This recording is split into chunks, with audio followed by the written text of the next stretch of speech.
magandang araw mga kasari-sari. Ito na naman ang inyong palawenyang tindera. Siyempre may chismis na naman akong hatid sa inyo. Ikaw na walang tindahan, na gustong magkatindahan, gustong-gusto mo nang itayo. Pero sabi ng kakilala mo, dapat daw pag nagtatayo ng tindahan, nasa timing. Tama ba yun? Antayin mo pa yung timing na yan mga kasari. Kung gusto mo ang ganitong usapan ukol sa ating maliit na tindahan, sari-sari store at maliit na negosyo, abay dito ka na kay Ate Tintin dahil yan ang aking ichichismis sa inyo mga kasari. Pero bago tayo mag-umpisa, huwag mong kalimutan mag-subscribe ka na sa Palawenyang Tindera. Pakilike na rin ang aking video kung may natutunan ka or nakaka-relate ka sa aking sitwasyon na ichichismis. At syempre, pakishare na rin mga kasari sa mga dating subscriber. Wala namang bitawan, walang iwanan. Hindi na ako makakapag-chismis niyan sa inyo mga kasari. Kung bibitawan niyo si Ate Tintin, kaya eto na, umpisa na natin ang real talk at masaya nating chismis. Magandang araw mga kasari-sari. So pasensya na kayo sa ingay na maririnig ninyo. Until now, hindi pa rin tapos yung nagpapagawa ng bahay dito sa amin mga kasari.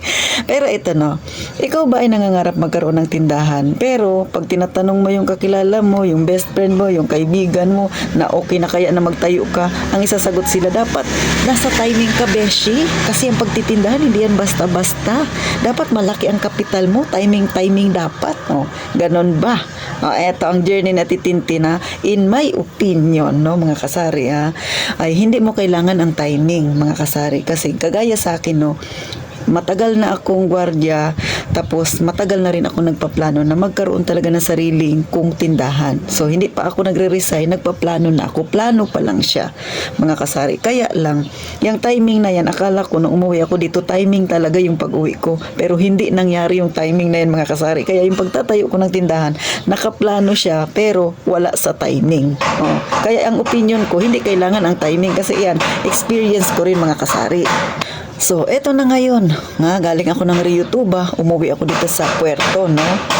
So, pag-uwi ko, iniisip ko na makakapagbukas na kaagad ako ng tindahan.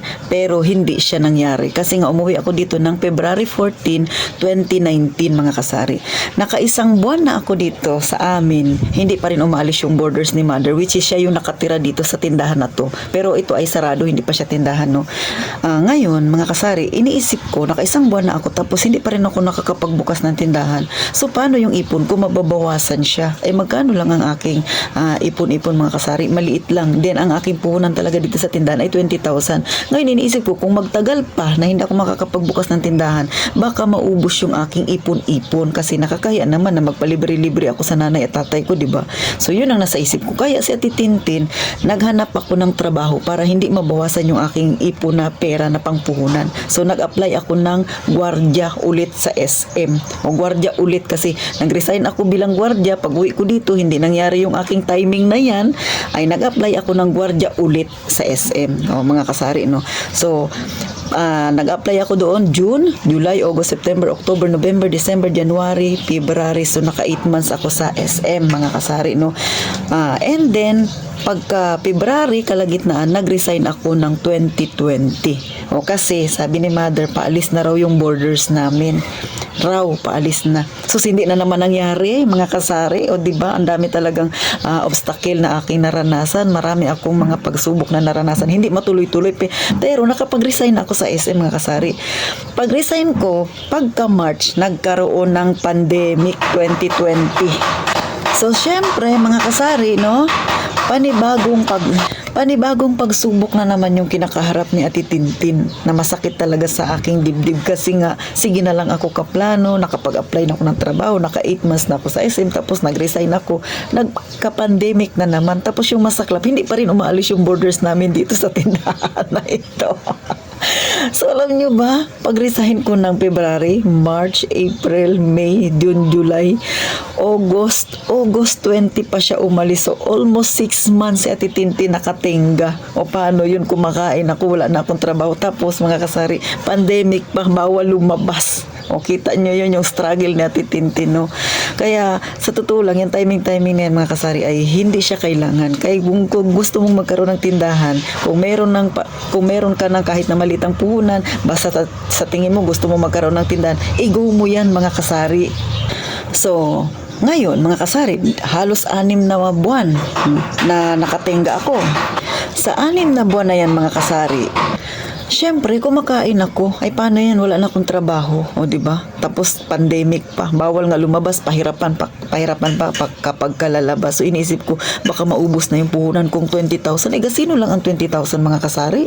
So, si Ate Tintin ay hindi pa rin ako nawawala ng pag-asa, no? So, nagtinda-tinda pa rin ako dito. Nag-shake-shake pa rin ako dito, mga kasari. Nagtinda ako ng ulam.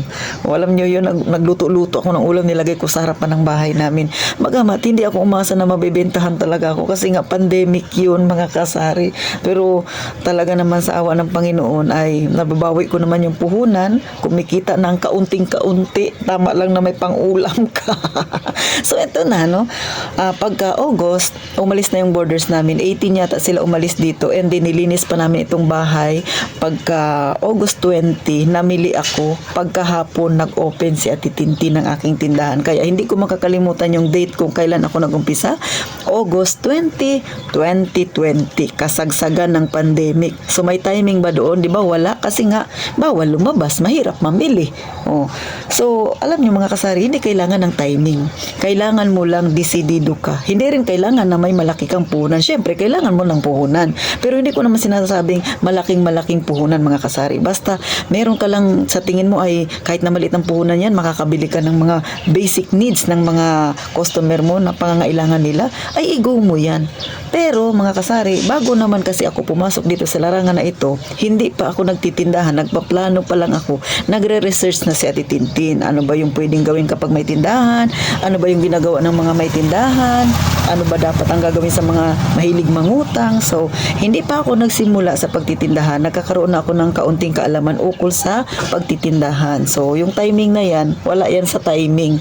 Pero kailangan bago mo pasukin, dapat mag-research ka muna. Yun yung dapat pangunahin mong alamin, mga kasari. Hindi yung timing. Abay, walang timing sa buhay, mga kasari.